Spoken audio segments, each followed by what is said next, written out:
Hey guys, I'm here to tell you my leadership story. So here goes nothing. See, this one time at band camp, wait, not that story. Okay, actually what I'm going to talk about is the parent group that I set up at my school site. A few years ago when I started working there, I knew they had a PTA parent group type of thing, and they seemed to have met maybe once or twice a year for a few years, and they talked about resources and fundraiser ideas. They did the box tops for education, and it went from about 15 parents, and it kind of dwindled down to 4 or 5 until eventually it was just 2 moms that were kind of hanging on, trying to keep it going. But when they did eventually give it up, they decided that they wanted to donate the money that they had raised to our programs, which was nice, but they wanted us to really focus on either resources for parents or support groups for parents. So historically, support groups for kids with special needs, at least in my program, have turned into complain fests where people just kind of get together and talk about all these horrible things that are happening, and there's not a lot of productive things that come out of it. Very reactive, and definitely serves its own purpose to, de-stress and to talk to somebody about something, but not necessarily the kind of discussions that we want to have as a school site. So I wanted to start a parent group, but kind of wanted to facilitate it as an educator to point them in a direction, to provide different resources, and maybe hook them up with different things like regional center services, public health services, things like that. So I designed our parent university, and the first year I did it, I had 4 different sessions, and they included sign language for parents and family members. Another one was on speech in the home and how to increase it.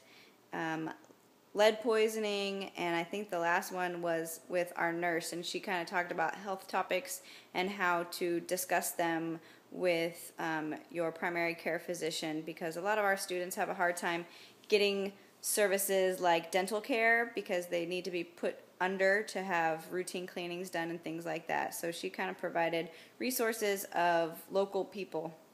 The next year I did 8 different sessions, and we had a developmental pediatrician come out, and she talked to people about different medication options that she uses for her clients. We had a local dentist who works with kids with special needs.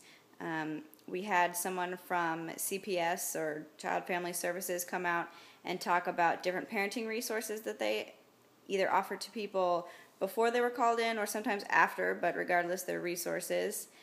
We had the speech therapist come again, and we did one about sensory needs and how to meet them in the home, and another one regarding using some new IEP forms and how that all makes sense to parents.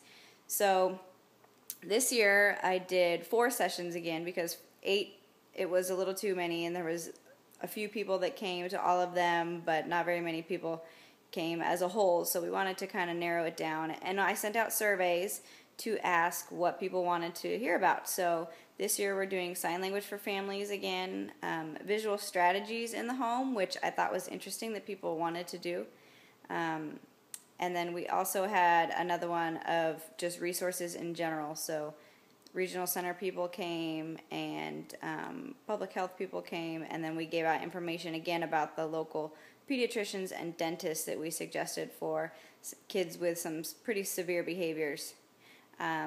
So the thing that I thought was really great about it is I happened to attend all of them just because I set them up, but there's been a few teachers and also instructional assistants who attend merely for the fact of being in the same room with parents when it's not something confrontational like an IEP can sometimes be, or I need to talk to you because your son or daughter did this. It's more a neutral basis, and we're all here to learn.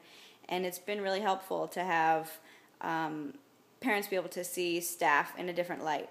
And so one of the best things that's happened out of this is I had a student whose family came, his mom and his older sister came, and he's pretty much nonverbal. and I've had him for 2 years now. And he's a very busy guy who requires a lot of hands-on. And about a week before this parent training that I had sent home a note to the parents on a little apple-shaped piece of paper that just said, Yahoo, Adumasaw did a great job today because he said the word baby all by himself, pointed it out of a picture, and I kind of wrote the little story on there and signed it and, handed it to him before he got on the bus. Well, it turns out when he got home, he had still been holding it from his whole bus ride. He walked in the door, handed it to his mom as if it was, the golden ticket to Willy Wonka's chocolate factory. And the family was so excited that he had said baby all by himself because he doesn't talk. They said that she showed her husband, and they have scrapbooks for their daughters. One is at Stanford, and the other one is applying to different med schools right now. So their son is very different in his capabilities. And they have scrapbooks of both of their daughters, different achievements that they've done over the years in school. And she said, we hadn't even thought about it, but we started a book for Adumasaw, and we put a couple of different pictures in there, and then we put that note that you sent home. And now our son has a scrapbook just like his sister's. So I just thought that was really heartwarming, and I had 2 of my staff members there at the parent training, and they got to hear that from Mom. Needless to say, they had tears in their eyes, and when I got to share that story with the other staff members at work the next day, they were definitely happy and excited, and now more staff members want to come. So that's my story, and I hope you took something from it. Thanks.